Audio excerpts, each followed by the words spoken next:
இடது தமிழ் சார்பாக அனைவருக்கும் வணக்கம். பராசக்தி படம் பார்த்துருப்பீங்க.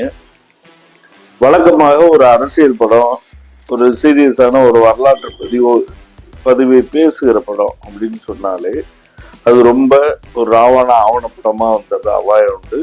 ஆனால் இன்றைய இளைய தலைமுறைக்கு பிடிக்கிற மாதிரி மிக அழகாக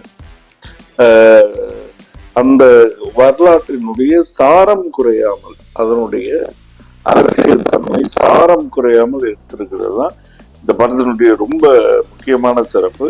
நான் 3 பாயிண்ட மட்டும் புட்டு காட்ட விரும்புறேன். என்ன அப்படின்னா, முதல் விஷயம் என்ன அப்படின்னா, மொழி என்பது வெறுமனே அது ஒரு தொடர்புக்கானது, கம்யூனிகேஷனுக்கானது அப்படின்ற விஷயமாக இல்லை அப்படின்ற ஒரு உண்மையை இதை எடுத்து காமிச்சு.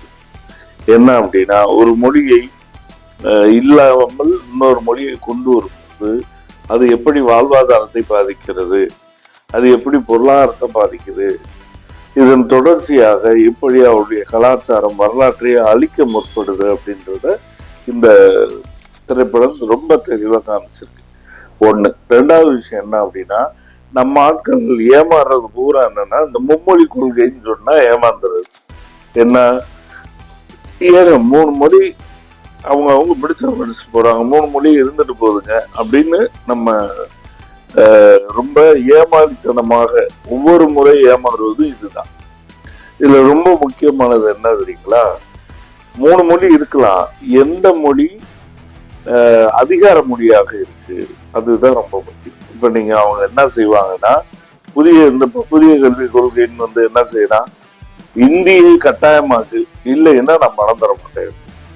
அப்ப என்னன்னா, அதிகாரம் உள்ள மொழியை கொண்டு வருபவர்கள் அதிகாரம் இல்லாத மொழியை ஒழித்து விட்டுவார்கள். இப்ப என்னன்னா, நீங்க இந்தி கட்டாயம் தான் 3 மொழி வரட்டும் அப்படின்னு நீங்க நம்ம அலோவ் பண்ணோம்னா, அவர்கள் மொழி சம்பந்தமான எல்லா அதிகாரத்தையும் கையில வச்சுக்கிட்டு உட்கார்ந்துருக்காங்க.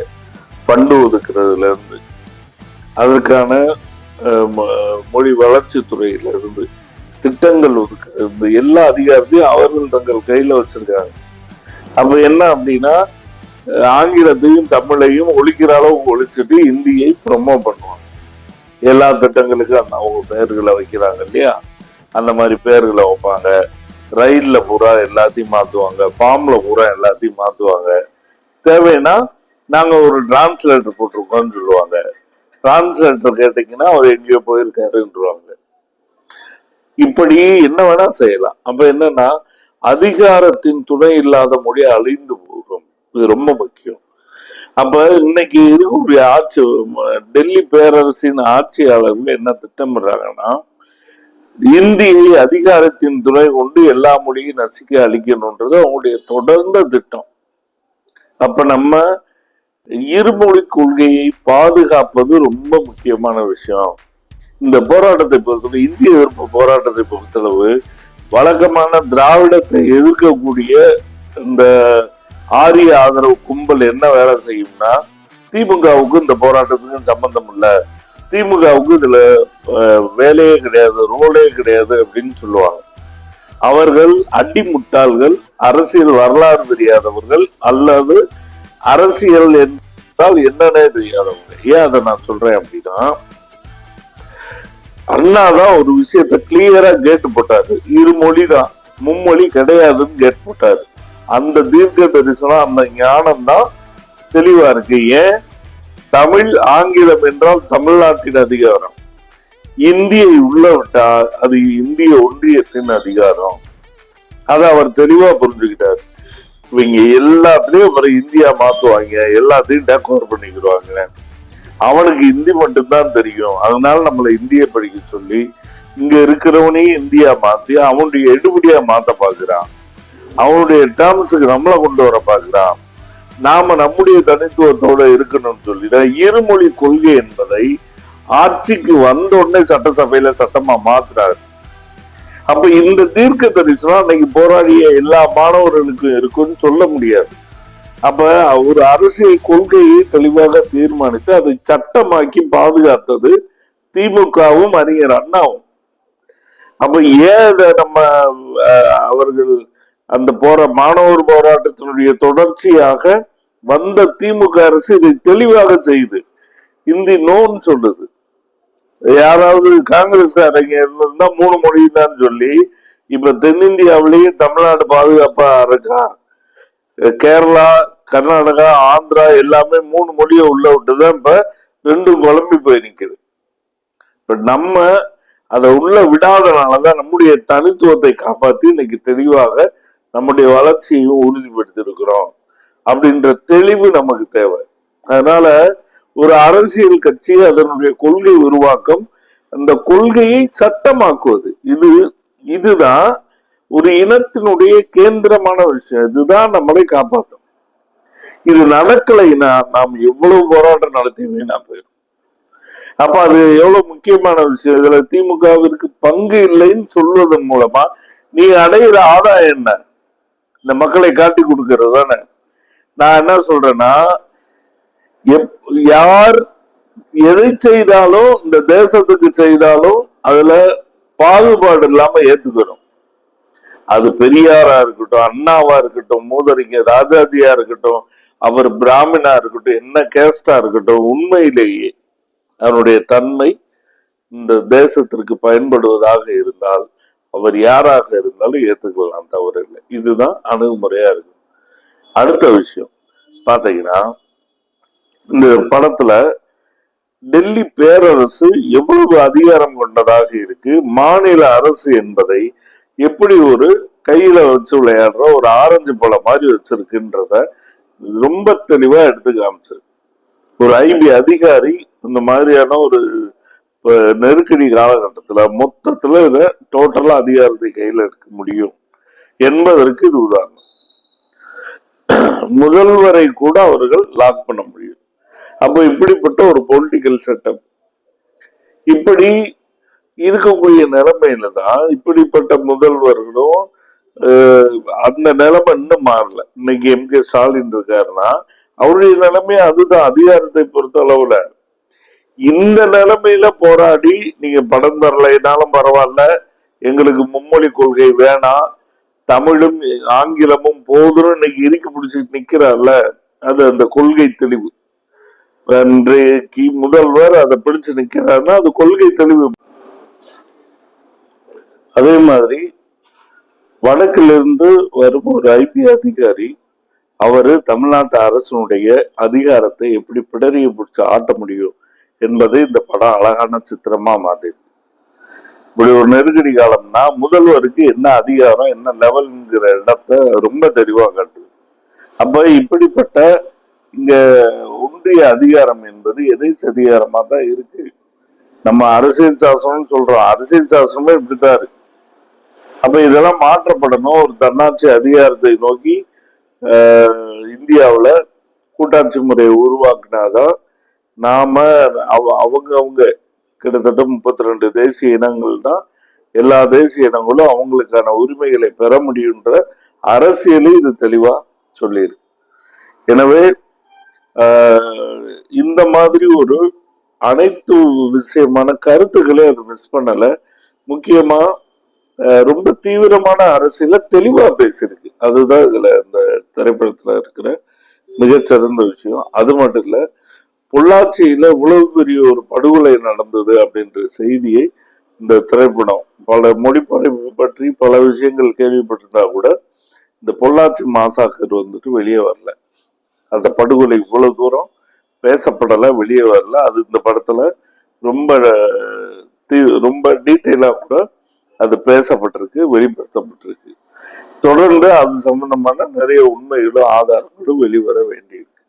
இது ஒரு விஷயம். அடுத்ததா பாத்தீங்கன்னா,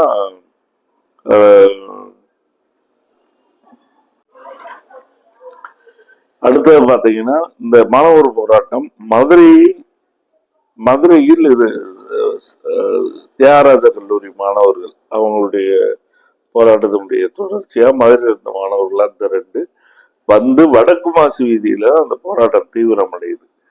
நான் இப்ப கரெக்டா வடக்கு மாசு வீதியில இருந்து கீழமாற்று வீதியில உட்கார்ந்து அந்த காணொலியை பதிவு செய்யறேன். ஒரு வாக்கபிள் டிஸ்டன்ஸ் தான். ஏன் இங்க பயராச்சு அப்படின்னா, காங்கிரஸ் அலுவலகம் அந்த சாலையில இருந்தது.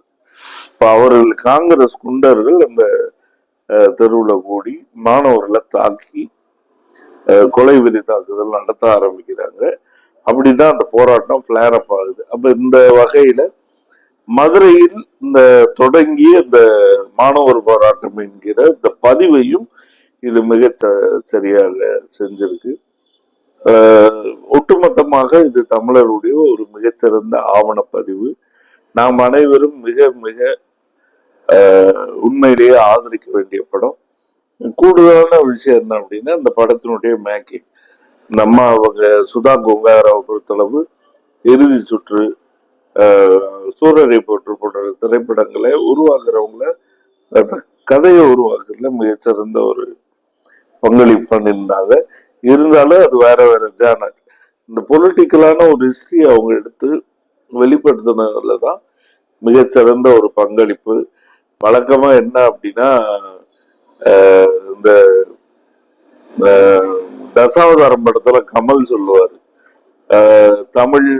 தமிழ்னா இருந்துகிட்டு நீ ஒழுங்கா தமிழ் பேசுறது இல்ல, அப்புறம் தமிழை யார் வாழ வைப்பா அப்படின்னு அவரு அந்த நாயுடு கேரக்டர் பேசும். உடனே கமல் சொல்லுவாரு, உங்களை மாதிரி யாராவது ஆந்திராக்காரங்க வந்து வாழ வைங்களேன் அப்படின்னு சொல்லுவாரு. அந்த மாதிரி இவங்க நம்ம சுதா கொங்கரா அவர்கள் ஆந்திராவில் பிறந்தவர், அங்கே படித்து வளர்ந்தவர் என்றாலும் சரி, நம்ம நாகர்கோவில் கிறிஸ்தவ கல்லூரியில தான் வரலாறு படிச்சிருக்காங்க. ஒரு வரலாற்று மாணவி அப்படின்ற அடிப்படையில இதை அவங்க படிப்புக்கு சிறந்த நியாயம் செஞ்சிருக்காங்க. முறையாக படித்து எடுத்தாலும் நம்முடைய தமிழ் தேசியத்தினுடைய ஒரு சிறந்த தமிழச்சியாக ஒரு வரலாற்று பதிவை அவர் செய்திருக்கிறார். எனவே அவருக்கும் ஒரு தமிழன்னை செய்யக்கூடிய ஒரு மிக முக்கியமான ஒரு வேலையை செஞ்சிருக்காரு அப்படின்ற அளவுல நம்ம அவரை பாராட்டியே தீரணும். கண்டிப்பா தமிழ் சமூகம் அவரை நிச்சயமாக கொண்டாட வேண்டிய ஒரு இயக்குனர், பாராட்டக்கூடிய ஒரு இயக்குனர். இதுல முக்கியமான விஷயம் என்னன்னா, இந்த குடிப்பெருமை, ரத்த பரிசோதனை அரசியல்காரங்கள்லாம் இப்ப இந்த திரைப்படம் வந்ததுல இருந்து ரொம்ப அமைதியா இருக்காங்க. என்னன்னு தெரியல. ஏன்னா அந்த எடுத்தவங்க அவங்களுடைய பிறப்பு எல்லா ஆய்வுக்கும் போயிருப்பாங்க. போயிட்டு ஒரு கதையை ஒரு விஷயங்களுக்கு நியாயம் சேர்க்கறதுக்கு அடிப்படையான மனிதாபிமானமும் நேர்மை குணமும் இருந்தா போதும் அப்படின்றது அது ஒரு அரசியல் தன்மை. அரசியல் சார்பு தான் ஒருத்தர் நீங்க எந்த தேசிய இனத்திற்கு நியாயமாக இருக்கிறீங்கன்னு சொல்லிக் கொடுக்குமே தவிர பிறப்பு அல்ல. பிறப்பு அடிப்படையில அவங்க எல்லாத்தையும் அளக்கிறதுக்கு பேர் தான் பார்ப்பனியமே. அப்ப அந்த மரமண்டையர்களுக்கு அது புரிய போறதில்லை. இந்த வகையிலும் கூட இப்படி ஒரு ஆந்திர மூலம் கொண்ட ஒரு பெண்மணி அவங்க மிகச்சிறந்த அளவுல ஒரு தமிழர் வரலாறை பதிவு செஞ்சிருக்காங்கன்றது ஒரு வரலாற்றுல இன்னைக்கு இருக்கக்கூடிய அரசியல் சூழல்ல அரசியல் சிந்தனை தான் முக்கியமே தவிர பிறப்பை அளவுகோலாக பார்க்கிறது அபத்தம் அப்படின்றத அவங்க ஒரு கலைத்திறமையாலையும் அவங்க நிரூபிச்சிருக்காங்க. இப்படி சமகாலத்துல அரசியல் சிக்கல்லையும் கூட ஒரு பெரிய ஒரு வித்தியாசமான முரண்தான் இதெல்லாம். எனவே ஒட்டுமொத்தமாக பராசக்தி திரைப்படம் மிகச் சிறப்பாக இருக்கு. நமது நண்பர்களும் தோழர்களும் அவசியமாக அந்த திரைப்படத்தை தியேட்டரில் சென்று பார்த்து ஒரு ஆதரவை தெரிவிப்போம் என்று அன்போடு தெரிவித்துக் கொண்டு இந்த பேச்சை முடித்துக் கொள்கிறேன். நன்றி. இந்த மாதிரி வீடியோவை நீங்க நாலேஜோட பார்க்கணும்னா லெஃப்ட் தமிழ் சேனலை சப்ஸ்கிரைப் பண்ணி லைக் பண்ணி பெல் ஐகானை தட்டி விட்டுருங்க. தேங்க்யூ.